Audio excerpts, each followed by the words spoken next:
जयशंकर जी अब भगत सिंह बनते जा रहे हैं, जहां पर अमेरिका को, यूरोप को उनके मुंह के ऊपर हम बोल रहे हैं explicit so that people understand what you're saying.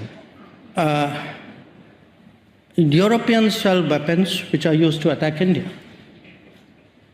Not now, for many, many years. We Indians have never done anything to endanger Europe.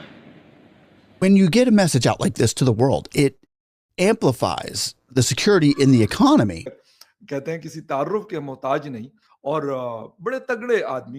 बहुत सी ऐसी चीजें हैं, बहुत सी ऐसी बातें हैं जो पाकिस्तान को भारत से सीखनी चाहिए, जिसमें कि खास तौर पे इंडिपेंडेंट फॉरेन पॉलिसी। ये सारे पत्रकार थे वो फ्रीज हो गए थे उस वक्त, क्योंकि 4 वर्ड्स के अंदर हमने बता दिया दुनिया को कि this is Bharat which is new Bharat. हाथ से निकल गया सब कुछ और सब कुछ हमसायों के हाथ में चला गया। अब वो जैसे चलाएंगे, वो चाहेंगे तो वो हथिया लेंगे कश्मीर आपसे, वो चाहेंगे तो कश्मीर आपसे ले। साथियों, अगर दोस्त ही क्यों ना हो, चाहे दुश्मन ही क्यों ना हो, भारत के अंदर इतनी ताकत और भारत के अंदर इतना जो है हिम्मत है कि वो सामने मुंह पे ही मुंह तोड़ जवाब देने का दम रखता है।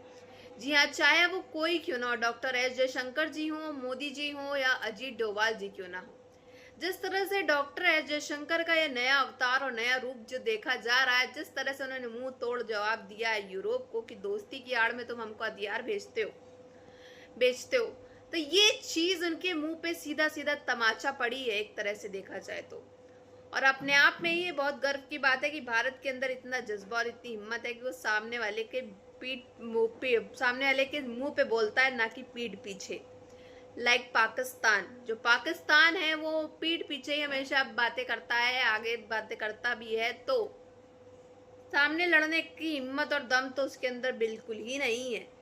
और भारत जो है वो है, चाहे वो अच्छा हो चाहे वो बुरा हो, वो सही साथ देगा और जो होगा वो मुंह पे बोलेगा।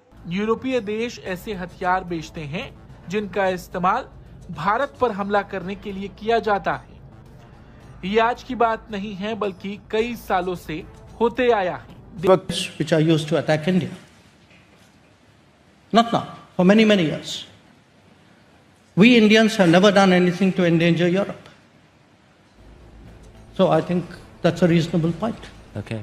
ये तो हम कह रहे हैं तुमने डाकिये का काम किया है, बढ़ के ये हैं जी कि अब अमन का नोबेल इनाम दे दो मीर जाफर को, अमन का नोबेल इनाम दे दो शहबाज को। किस लिए? कि अमेरिका की धमकियां ईरान को पहुंचाई हैं, इसलिए। अब खुद मान गए हो, कुछ शर्म कोई हया होती है। भारत के विदेश मंत्री जयशंकर का ये बयान इस वक्त खूब चर्चा में है। लिहाजा डॉक्टर जयशंकर की एक बड़ी अच्छी रेप्यूट है बीइंग अ फॉरेन मिनिस्टर, यानी किसी भी मुल्क का देखिए जो काबिल है तो वो काबिल है। लेकिन इस बंदे ने जो बातचीत की है ये सठियाई हुई बातचीत की है, मैं कम से कम इसे तवक्को नहीं रख रहा था। भारत युद्ध को गलत तो कहता है, लेकिन रूस के प्रति अपेक्षाकृत नरम रुख अपनाता है और उससे व्यापार भी जारी रखता है। इस पर विदेश मंत्री जयशंकर ने भी साफ किया कि दुनिया को भारत को नैतिकता का पाठ पढ़ाने से पहले अपना रिकॉर्ड देख लेना चाहिए। ईरान ने इनको जवाब देना भी जरूरी नहीं समझा। समझ आ रही है आपको कि कितने जिल्लत में वो निकात है कि ईरान ने इनको अभी तक जवाब भी नहीं दिया उसका। देखिए मसला ये नहीं है, ये जो है ना ये बड़े चालाक हैं जो तुम्हें पाकिस्तान की ना कामयाबी अच्छी नहीं लगती। का साफ संदेश था कि जो देश भारत के पड़ोसियों को हथियार बेचते रहे हैं और जिन हथियारों का इस्तेमाल भारत के खिलाफ हुआ है, वो आज भारत को नैतिकता और सिद्धांतों का ज्ञान नहीं दे सकते। ये इशारा पाकिस्तान की ओर था। यूरोप ने समय समय पर पाकिस्तान की मदद की है, लेकिन दस्तखत भी हो चुके हैं और अब सिर्फ वो फ्रेम करके दीवार पे लगाना बाकी हो। भाई टीवी स्क्रीन पर ऐसे तज्जिए हमें सुनने को मिल रहे थे जैसे दुनिया की तारीख का सबसे बड़ा सिफारती मुआरका वो सर हो चुका है और बस वो ऐलान होना बाकी रह गया है। बड़े अफसोस की बात है वैसे कि जो काम खामोशी, संजीदगी और पसे पर्दा हिकमत अमली से होना चाहिए था, उसे माइक और कैमरे के हवाले कर दिया गया। प्रेसिडेंट ट्रंप हैं, उन्होंने प्राइम मिनिस्टर नरेंद्र मोदी को एक लंबी चौड़ी और दिया।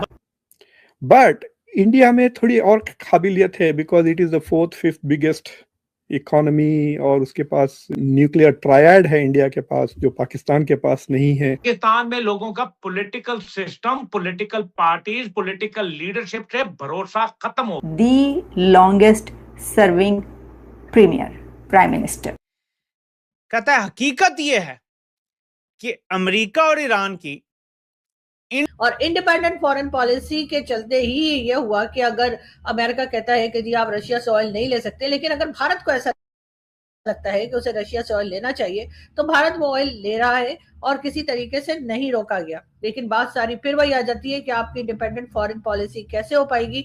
वो तो तभी हो सकेगी जिस दिन आपने अपनी इकोनॉमी पे काम किया, जिस दिन आपने मुल्क की इकोनॉमी को इस काबिल बना दिया कि आपको बार बार जगह जगह जाकर किसी भी किस्म का loan. Indian foreign minister Jaishankar ने पाकिस्तान को गाली तक दे दी।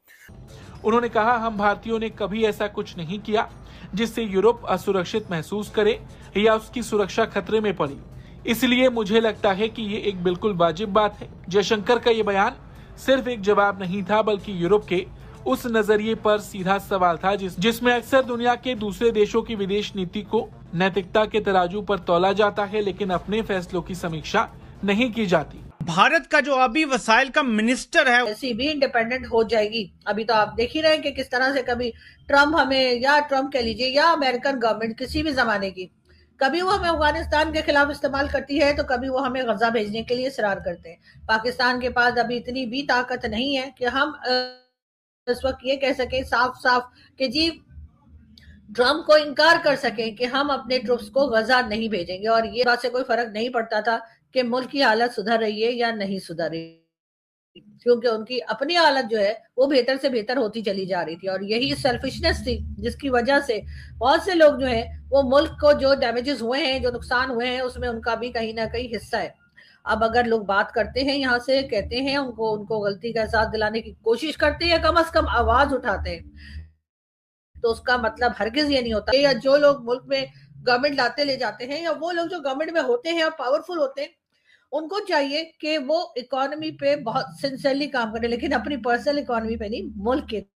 बाकी लोग तो बात उनके हवाले से या उनकी डिप्लोमेसी के हवाले से होती है, और पहले भी होती रही, अब भी होती है। लेकिन पाकिस्तान और इंडिया की एक अजीब किस्म की ताल्लुकात हैं।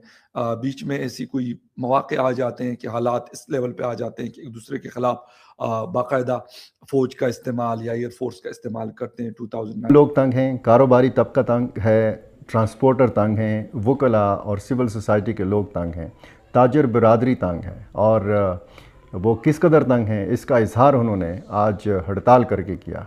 पहिया जाम हड़ताल और शटर डाउन हड़ताल, गाड़ियाँ जैसा कि आप सभी ने देखा किस तरह से खबरें सामने निकल के आ रही हैं। डॉक्टर एस जयशंकर जी का ये नया अवतार देख करके पाकिस्तानियों को तो काफी बड़ा सदमा लगा ही लगा है, लेकिन वहीं यूरोप के लोग भी काफी बड़े सदमे और झटके में है कि आखिर यूरोप तो भारत का अच्छा खासा दोस्त हुआ करता है, उसके बावजूद जो है डॉक्टर एस जयशंकर ने ऐसे क्लास लगाई है उनकी यूरोप की कि पूछने को नहीं है।